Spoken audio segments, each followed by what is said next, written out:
ছায়া শরীরী এখানেই অনুভূতিগুলো সুর খুঁজে পায়। আচ্ছা বেশ, আমি দূরে সরে এলাম, আর তোমাকে প্রতিদিন ভালোবাসি বলে বিব্রত করব না। দুঃখ মেঘ যখন আজ তিস্তা হয়ে ঝরে পড়বে, আমাদের পুরনো কথোপকথন পড়ব। আমি একটা কেঁদে আবার নিজে থেকেই চুপ করে যাব। তোমাকে কিছুতেই জানতে দেব না যে তোমার কথা আমার খুব মনে পড়ছে।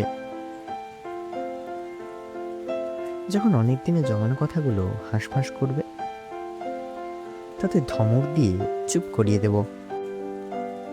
তবু যদি একান্তই অবাধ্য হয়ে ওঠে, ওদেরকে তোমার এই হলুদ টি শার্ট পরা ছবিটা দেখিয়ে সান্ত্বনা দেবো যে তুমি হারিয়ে যাওনি, এখনো আছো আমার কাছে।